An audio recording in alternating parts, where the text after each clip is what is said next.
Bismillahirrahmanirrahim. Assalamualaikum warahmatullahi wabarakatuh. Perkenalkan, nama saya Muhammad Fadli, kelas 10 IPS 2 dari Sekolah SMA Negeri 22 Makassar. Saya akan membacakan tentang dakwah Rasulullah SAW periode Mekkah. Rasulullah SAW merupakan nabi terakhir sekaligus rasul yang diangkat pada tanggal 17 Ramadan atau 13 tahun sebelum Hijriah 610 Masehi dengan usia 40 tahun. Ia memiliki sejarah dakwah pada periode Mekkah. Muhammad diangkat menjadi rasul oleh Allah Subhanahu wa taala, ditandai dengan turunnya malaikat Jibril untuk menyampaikan wahyu yang pertama, yaitu surah Al-Alaq ayat 1-5 yang dikenal dengan sejarah Islam sebagai Nuzulul Quran.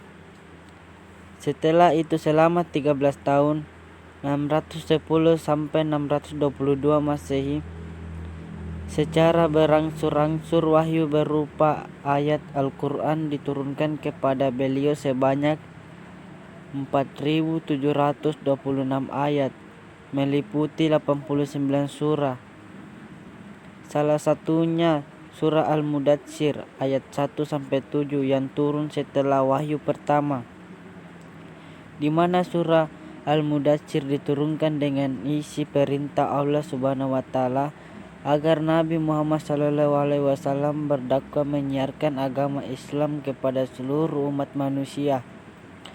Sedangkan isi ajaran-ajaran yang disampaikan oleh Rasulullah SAW di awal kenabiannya adalah tentang keesaan Allah Subhanahu wa taala,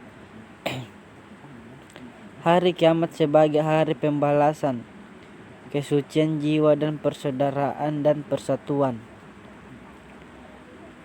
Tujuan dakwah Rasulullah SAW pada periode Mekkah adalah agar masyarakat Arab mampu meninggalkan kejahiliannya dalam bidang agama, moral dan hukum, sehingga menjadi umat yang mempercayai kebenaran utusan Allah Subhanahu wa taala dan ajaran agama Islam yang disampaikannya, sekaligus agar dapat mengamalkannya dalam kehidupan sehari-hari.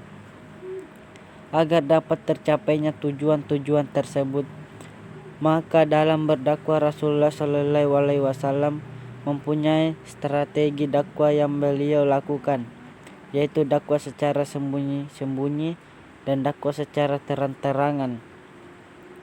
Dakwah Rasul secara sembunyi ini menyuruhkan agama Islam kepada para kerabat, sahabat, hingga orang-orang sekitar rumah tangganya. Orang-orang yang telah masuk Islam pada saat itu disebut asbabikulan, aswalun atau pemeluk Islam generasi pertama, yang terdiri dari Khadijah binti Khuwailid, Ali bin Abi Thalib, Sa'id bin Harithah, Abu Bakar As-Siddiq, dan Ummu Aiman. Sedangkan dakwah secara terang-terangan dimulai sejak tahun keempat kenabian setelah turunnya wahyu yang berisi perintah Allah Subhanahu wa taala agar dakwah itu dilaksanakan secara terang-terangan. Dua tahap dakwah Rasulullah SAW secara terang-terangan ini adalah mengundang kaum kerabat keturunan dari Bani Hashim untuk menghadiri jamuan makan sekaligus mengajak agar masuk Islam. Sedangkan tahap selanjutnya Rasulullah SAW mengumpulkan para penduduk Mekkah untuk berkumpul di Bukit Syafa. Selain itu Rasulullah SAW menyampaikan dakwahnya kepada para penduduk di luar kota Mekkah. Di antara orang-orang yang masuk Islam di luar Mekkah antara lain Abu Dzar Al-Ghifari dan Taufail bin Amr An-Dawsi.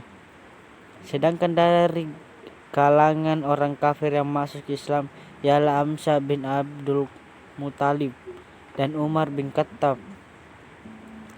Dalam menjalankan dakwahnya, Rasulullah tidak hanya menemukan orang-orang yang mempercayai sekaligus masuk Islam, melainkan ada beberapa orang yang menolak dan menentang dengan hadirnya ajaran Islam ini, salah satunya kaum Quraisy. Adapun sebab kaum Quraisy menentang dakwah Rasulullah SAW diantaranya karena mereka keberatan dengan ajaran persamaan hak dan kedudukan antara semua orang. Mereka menolak adanya kehidupan setelah kematian. Mereka berat meninggalkan agama dan tradisi hidup masyarakat warisan leluhur mereka. Selain itu, mereka menentang keras dan berusaha menghentikan dakwah Rasulullah SAW, sebab Islam melarang menyembah berhala.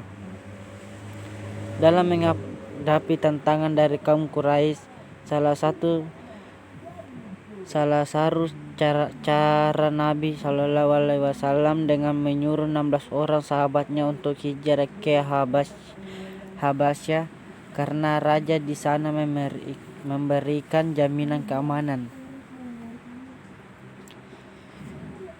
Hikmah sejarah dakwah Rasulullah SAW periode Madinah.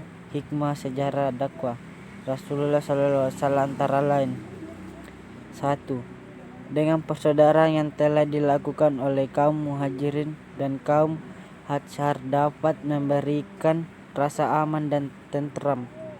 2. Persatuan dan maling menghormati antar agama. 3. Menumbuh kembangkan tolong menolong antara yang kuat dan lemah, yang kaya dan miskin. 4. Memahami bahwa umat Islam harus berpegang menurut aturan Allah SWT. 5. Memahami dan menyadari bahwa kita wajib agar menjalin hubungan dengan Allah SWT dan antara manusia dengan manusia. 6. Kita mendapatkan warisan yang sangat menentukan keselamatan kita baik di dunia maupun di akhirat. 7. Menjadikan inspirasi dan motivasi dalam menyiarkan agama Islam. 8. Tercapainya hubungan yang kondusif